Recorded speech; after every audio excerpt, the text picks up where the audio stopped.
Good evening, St. Francis. Good evening, people of God.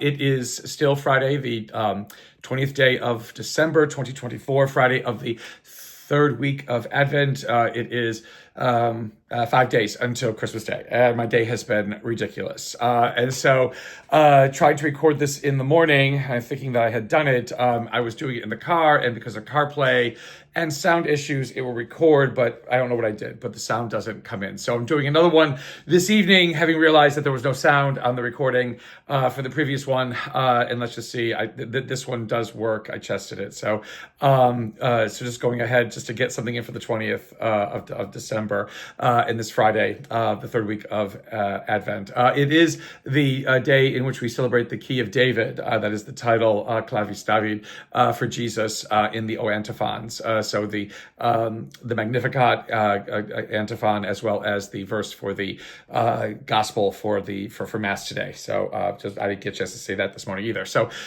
here we go. Ahaz asks for Ahaz, the king of Israel, the northern kingdom of Israel, is asking for is asking Isaiah if his line is going to succeed, is going to continue, the kings of Israel, and he wants to know, that there's some guarantee that his sons and his successors will continue to rule in Israel, or that there will be a redeemer, because Ahaz is living at that time when the Assyrian Empire is knocking on the doors of the kingdom of Israel and trying to overtake it and overrun it. And Ahaz is trying to play this game with God about wheeling and dealing to manipulate God so that God continues the kingdom of Israel.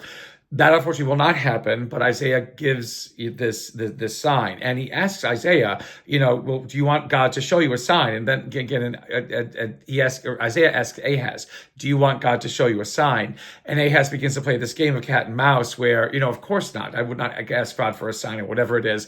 And Isaiah is just reading through all of this, and God sees through all of this, whatever that Isaiah is trying to do, or that Ahaz is trying to do, and basically says, I'm going to give you a sign. A virgin is going to be with child and will bear a son, and the son's name will be Emmanuel. Again, a sign that points to Christ, but for Ahaz, it is basically just trying to say that although there's this doom ahead of him, that there will be a successor, that there will be a line that continues, that Israel will continue.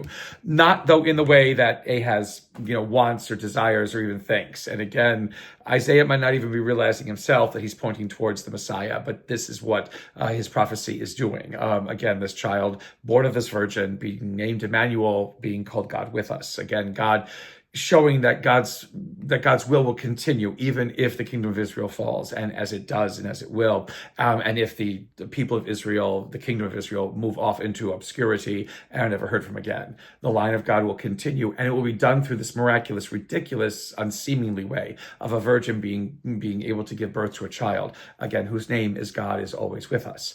That happens, that prophecy comes to its fulfillment in Luke's gospel, which we hear today, again, of the Annunciation, which we've heard many times over again and again throughout this entire Advent season. And so basically, the Gabriel comes, tells Mary that she's going to have this child, and even though she is not known anybody in intimacy, God's will and God's spirit will overshadow her, and she will give birth to the son. Again, what's important here is the contrast between her Annunciation and Zechariah's Annunciation, where Zechariah basically says, how can this be, as a sign of doubt that God could ever make this happen, to old people giving birth to a child. Mary's how can this be is one of let's see this happen, is one of activity, not of doubt, is one of wanting to believe rather than doubt. And so again, the difference between these two questions that that Zechariah gives and that Mary gives. Here it is that where Mary's a question basically allows God to work within her. It still allows God to work within Elizabeth, and Zechariah, the prophet that is there, is not taken away from either of them. John the Baptist is born, and life is changed forever for them and for us who dare to believe. But with Mary, it is, how can I cooperate with this? How can I get this done? This is too wonderful for my mind, and yet I know that God can do incredible things, and so I want to make it happen. And so it does, and so it happens. Again, not wheeling and dealing with God, not manipulating our relationship with God, not trying to get God to do something that God does not want to do, but how do we cooperate with that is again where we find ourselves today on this fifth day outside of Christmas itself, and on this O Antiphon in which we celebrate the key of David. How do we, become keys within God's working, within God's desire to make, again, God's will known and God's plan known for all people. So that's what today. That's what today is, even though it didn't work out the way that I thought at the beginning. It'll work out hopefully better tonight and this evening if you hear this, or if you hear it over the weekend. May this reading help you to recognize the many ways in which you can cooperate with God. A continued blessed Advent, St. Francis and people of God. And as always, may the Lord give you his peace.